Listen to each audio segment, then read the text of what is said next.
Dans la capsule précédente, nous avons parlé des causes qui mènent à une identité de survie, de ces enfances où les blessures arrivent trop tôt, durent trop longtemps et se vivent sans tuteur fiable. Nous avons vu que, dans ces contextes-là, l'enfant ne se relève pas d'un événement, il se construit dedans. Aujourd'hui, nous observons le mouvement intérieur. Comment, à partir de ce décor, une identité de survie se met en place, pas à pas. Notre point de départ, un système d'alerte réglé sur danger.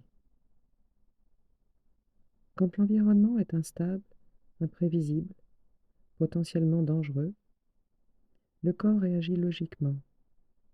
Il cale son système d'alerte sur prêt à réagir. Dans le cerveau, les zones qui détectent le danger, comme l'amygdale, deviennent très réactives. Les circuits qui aident à freiner et à relativiser, notamment le cortex préfrontal, peinent à jouer leur rôle. Concrètement, pour l'enfant, cela signifie qu'il scanne l'ambiance, qu'il surveille les visages, qu'il sent les changements de ton, de gestes, de silence, qu'il essaye de deviner ce qui va arriver avant que ça n'explose. Les réponses de survie comme la fuite, la lutte, l'immobilisation ne sont pas choisies consciemment. Elles sont orchestrées par des circuits automatiques du système nerveux. Quand ces circuits sont sollicités trop tôt et trop souvent, ils deviennent la ligne de base. Le corps apprend que le monde n'est pas sûr, même quand il ne se passe rien. Il apprend à rester aux aguets plutôt qu'en sécurité. À ce stade, ce n'est pas encore une identité. C'est un réglage physiologique durable, une veille permanente. Et ce point de départ va tout orienter.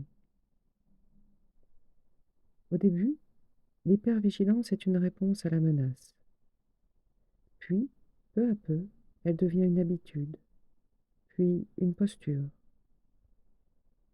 L'enfant découvre que ne pas faire attention peut coûter cher, qu'un détail peut annoncer le danger, qu'être en avance donne une petite marge de manœuvre. À force, cela glisse de «je surveille parce qu'il se passe quelque chose de grave» à «je dois surveiller tout le temps parce qu'il peut se passer quelque chose de grave». Les neurosciences parlent ici de biais de menace. Le cerveau repère surtout ce qui peut être dangereux et beaucoup moins ce qui est neutre ou rassurant. Les recherches sur le stress chronique et la négligence montrent que l'absence de sécurité stable et active en permanence le système de stress, en particulier l'axe HPA qui régule la sécrétion de cortisol.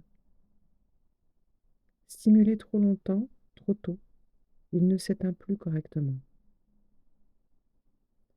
Vu de l'intérieur, cela ressemble à une attention très fine à l'autre, une lecture micro-détaillée des signes, une difficulté réelle à se détendre.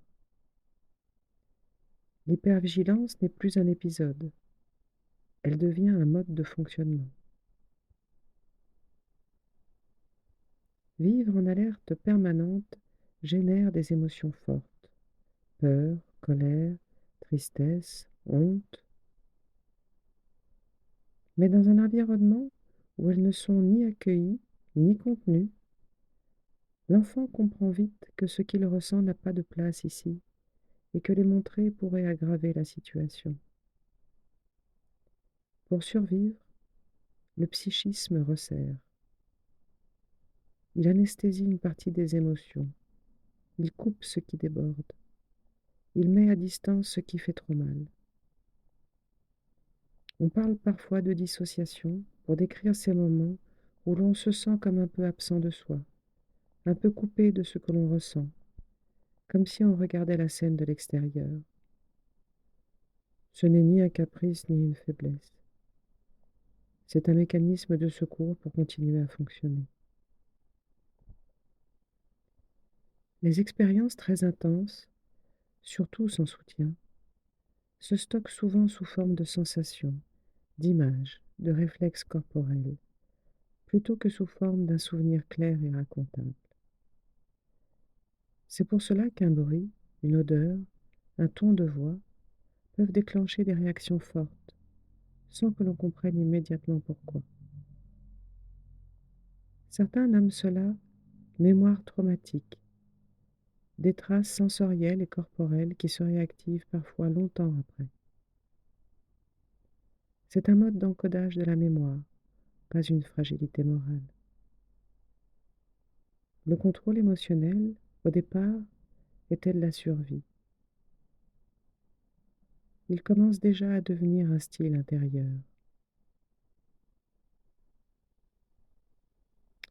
Un enfant dépend de son environnement pour tout, nourriture, chaleur, sécurité, mais aussi sa valeur de soi. Quand ceux dont il dépend font peur, blessent ou négligent, le dilemme devient impossible. J'ai besoin d'eux pour vivre, mais ce que je vis avec eux me fait mal. Pour rendre cela supportable, une règle intérieure s'installe. Ce que je ressens n'est pas fiable. Eux ont raison. C'est moi qui dois m'adapter. Alors, les besoins personnels se mettent en arrière-plan. Les limites se floutent et l'autre devient la référence centrale. L'enfant apprend à ne pas réclamer, à ne pas déranger, à deviner ce qu'on attend de lui. Ce n'est pas de la docilité, mais une adaptation vitale. Dans un développement sécurisé, l'enfant découvre progressivement qu'il existe, que ses besoins comptent et qu'il peut demander de l'aide. Alors que dans un environnement instable, il apprend l'inverse. Exister, c'est s'adapter, faire attention aux autres, ne pas prendre trop de place. Le cerveau social, façonné par l'attachement, intègre donc cette règle comme une évidence identitaire. C'est un apprentissage neuro-relationnel inscrit très tôt, trop tôt. À ce stade, beaucoup d'enfants dans ce type de contexte découvrent que s'ils comprennent, s'ils gèrent, il y a un peu moins de chaos. Alors ils deviennent ceux qui apaisent, ceux qui anticipent, ceux qui prennent soin, ceux qui font tenir la famille, la fratrie, le parent en difficulté. On appelle ça la surresponsabilisation et dans certains cas de la parentification. L'enfant occupe une place qui n'est pas la sienne. Il porte des confidences d'adultes, joue les médiateurs, assume des charges au-dessus de son âge, devient le pilier émotionnel de quelqu'un. À l'intérieur, le script devient: c'est à moi de gérer. Si je ne le fais pas, tout va s'effondrer. Répété des milliers de fois, il descend au cœur de l'identité. Et ce n'est pas de la maturité, c'est un renversement des rôles, souvent invisible, qui laisse des traces profondes. Porter trop, trop tôt, oblige le système nerveux à rester au-dessus de son seuil de tolérance. Épuisement silencieux, tension, insomnie, douleur diffuse, hypervigilance permanente. Le corps devient l'outil principal de régulation.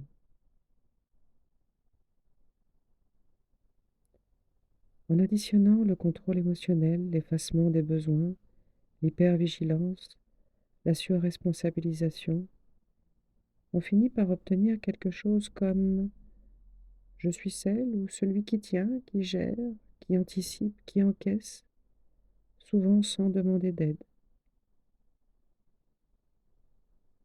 Au départ, c'était des solutions fonctionnelles dans un environnement dangereux. Avec le temps, elles sont devenues des réflexes, des évidences, et finalement, une définition de soi. une architecture psychique, relationnelle et corporelle, installée très tôt pour rester en vie, dans un monde qui n'était pas suffisamment sûr.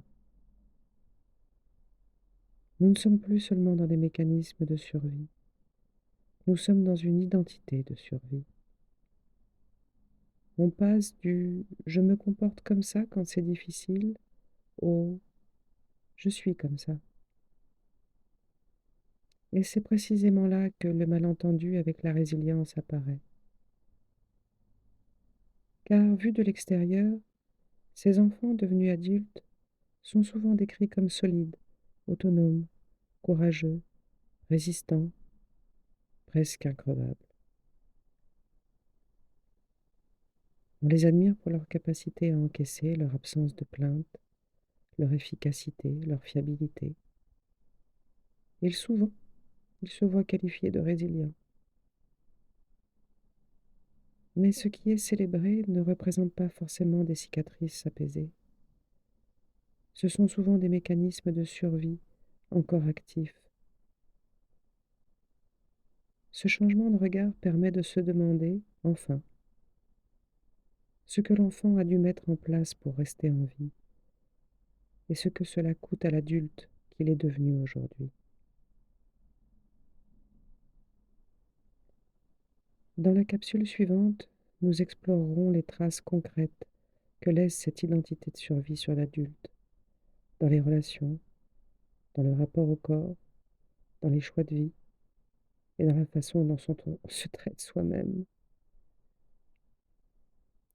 Parce que comprendre le processus, c'est déjà commencer à créer un peu d'espace pour autre chose.